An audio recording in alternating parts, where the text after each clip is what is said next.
So once you have the cuff pumped up to the target limb occlusion or target pressure, you're gonna go through 4 different exercises. I'll take you through each one. So you have the cuff on and you're up against a wall. Right now I use this table just for convenience purposes, but you're gonna be standing up or sitting facing the wall, and you're gonna bring your arms by your side, and what you're gonna do is actually punch into the wall just like this. So you're gonna push forward while keeping your body upright. Don't lean forward as you do this. And you're gonna try to create the force from your shoulder. Push for 3 seconds and then come off. And you're going to do this for 30 repetitions, followed by a 30-second break. Then do 15 repetitions, 30-second break, 15 repetitions, 30-second break. And then for the last set, you're going to do as many reps as possible or until 2 minutes. So with as many reps as possible, go until failure when your shoulder muscles or your arm muscles start to fatigue, or until 2 minutes, whichever comes first. So again, I'm just doing 3 seconds on and 1 second off, and that's a rep right there. So 30 reps, 15 reps, 15 reps, and then the last set, you're going to go until failure or 2 minutes. So that's exercise number 1. And with this one, you may feel a lot of the lower arm muscles working, but you should feel the shoulder working a good amount as well. The more you lean into the wall, the more pressure you're going to create on the shoulder, and the more muscles will be recruited. So that's exercise 1. In between each exercise, you want to have the gauge handy because you want to deflate for 1 minute. So I'm going to put the valve in. I'm going to deflate slowly. And then this will be my 1 minute of free flow. So you'll see that it goes down to 0. I'm going to time myself for 1 minute. And I feel all the blood rushing back to my arm. And this feels good, especially after doing an exercise with the cuff pumped. So that's exercise 1. Exercise 2, after a minute of free flow, you'll close the valve and then keep the arm relaxed.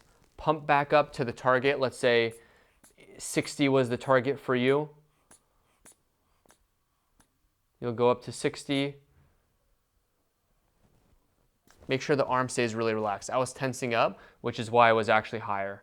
So if the arm stays relaxed, I'll go to 60 right there. And then I'll detach the valve.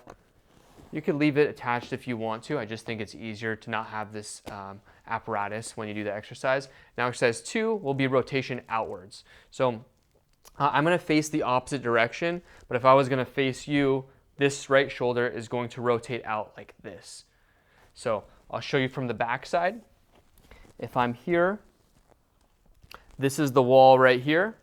I'm going to be on my right side against the wall. My arm is here, and I'm putting pressure into the wall here. So I'm leaning into it, rotating out. I want to keep my shoulder blade engaged as well. So my shoulder blade pulls back, and I rotate out with my shoulder. And I should feel the muscles on the outside of the arm working pretty good here. I'm going to push for 3 seconds, relax for 1 second. Push for 3 seconds, relax for 1 second. And this is going to be the same protocol as the other exercise. So 30 reps, 15 reps, 15 reps, and then the last set will be as many as you can or until 2 minutes. And you want to push yourself with these exercises. You want to push to your tolerance, but make sure that there's not pain. And if there's pain, it's below a 2-3 out of 10. It should be very mild pain if you do feel pain with these. So that's exercise 2. Again, in between each exercise, you'll plug this in, you'll deflate it. 1 minute of free flow, very slowly deflation, and then close it, you'll reinflate, and now you'll go to exercise number 3. So I'm at my target. Let's say 60 was my target. I'm right there.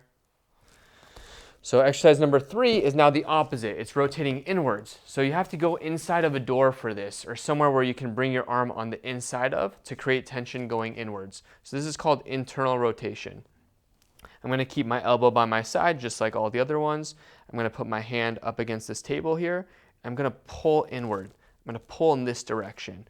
I'm going to use the muscles more on the front of the shoulder for this one. Hold for 3 seconds and then relax. Again, hold for 3 seconds, create tension there, and then relax. And this is going to be the same as the other ones, 30 repetitions at first, then 15, 15, and the last set will be as many reps as possible or 2 minutes, whichever comes first. And with each set, just reiterating, there's a 30-second interset rest break. So after you do the 30, you just rest for 30 seconds, and then you do the other sets. So that's exercise 3. Exercise 4, you'll be doing a shoulder extension, which is actually putting your back against the wall or the table in my case. So what I'm going to be doing here is rotating my body away. And usually what I would do is deflate the cuff in between. But just to show you, I would put my back against the wall and my arm will be here. I'm going to push back into the wall, just like this. So if you're going to see my back, I'm going to pull back like this. And my elbows are going to pull back into the wall to create tension with my back muscles, which are the muscles on the inside of my shoulder blade and on the back of my shoulders. So I'm here and I have the wall behind me. I'm going to pull back, and this is going to create a lot of tension in my back muscles. Hold for 3 seconds, relax for 1 second. Hold for 3 seconds, relax for 1 second. And the same thing, 30 reps, 15 reps, 15 reps, and then as many as possible, or 2 minutes. As you noticed, all these exercises are in the exact same position. It's just a matter of where the force is being transmitted, whether that force is going forward, going outward, going inward, or going backwards. And the protocol is the same for each exercise.